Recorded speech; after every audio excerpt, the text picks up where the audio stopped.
Alright, this is my very last video for my annotations on 1984.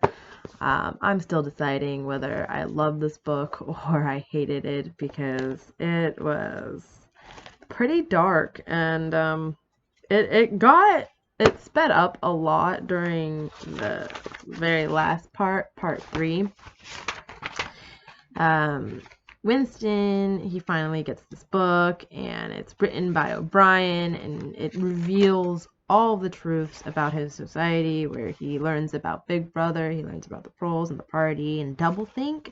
Doublethink is something that is very important and foreshadows what's going to happen to him later on in the book. It says here that doublethink means the power of holding two contradictory beliefs in one's mind simultaneously and accepting both of them. The party intellectual knows in which direction his memories must be altered. He therefore knows that he is playing tricks with reality, but by the exercise of doublethink, he also satisfies himself that reality is not violated.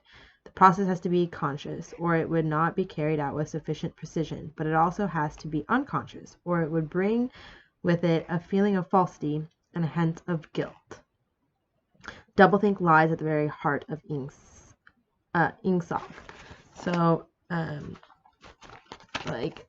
this is something that Winston has been struggling throughout the whole book, because he has these memories where he saw a photograph of 3 men that weren't guilty for crimes that they committed, and he also believes that something as simple as 2 + 2 = 4, which is correct, right? That's fact and it can't be changed. But O'Brien lives in a world where he wants to change all of this, and he does this for power.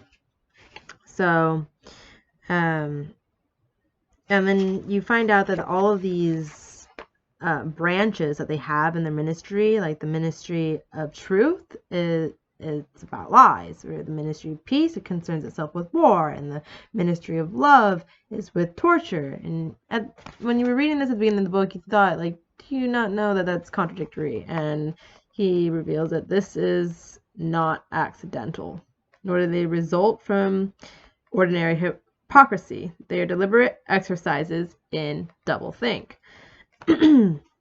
And then he's going to reveal the why. Why do this? Why have human inequality? And I thought it was great that Orwell just stops it right when he's about to reveal the secret, why he does this, or why Ingsoc does this, and he's poking at Julia, his girlfriend, if she's awake, but she's not. She's asleep because she finds all this stuff about their government really boring.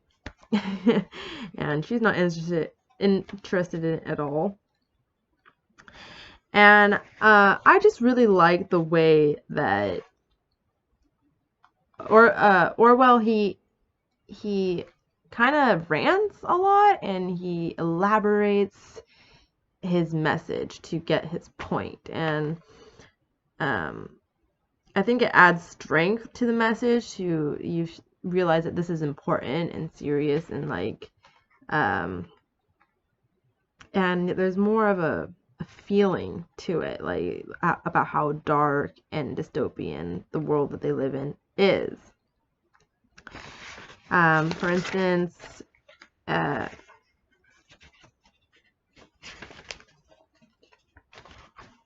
in part 3, Winston goes to prison, and they explain prison as the party prisoners were almost silent and terrified, but the ordinary criminals seemed to care nothing for anybody. They yelled insults at the guards, fought back fiercely when their belongings were impounded, wrote obscene words on the floor, ate smuggled food which they produced from mysterious hiding places in their clothes, and even shouted down the telescreen when it tried to restore order. On the other hand, some of them seemed to be on good terms with guards, called them by nicknames, and tried to wheedle cigarettes through the spy hole in the door. So kind of like long run sentences that he writes a lot. But like this gives me a clear image of what Winston is experiencing while he's in prison, because soon after he's talking to a woman, and the woman is, "Beg pardon, dearie," she said, "I wouldn't have sat on you, only the beggars put me there. They don't know how to treat a lady, do they?" She paused, patted her breast. "Treat a lady, do they?" She paused. Oh, sorry, belched. "Pardon," she said. "I ain't messing myself quite." She leaned forward and vomited copiously on the floor. And I wrote gross image because um, this feels like prison to me, you know, somebody just vomiting and not even caring and, "Oh, sorry, don't mind me" type of language. And also, you know, there's some weird comic relief throughout the book. It's not so much that it's supposed to be funny. That's what I'm not really certain about, but like before he goes to prison, it's because somebody is like chasing him and Julia, and that the house is surrounded, and he's just like, "Here comes a candle to light you to bed. Here comes a chopper to chop off your head." And this guy is saying weird things like that as he's chasing them, and um, and also just the way that he explains things, like there was even illicit alcohol distilled from potatoes, and I thought that was funny because vodka is made out of potatoes. um, Also, then like it picks up, then it gets kind of sad. I'm gonna stop the video because I know that I'm gonna have trouble sending another one.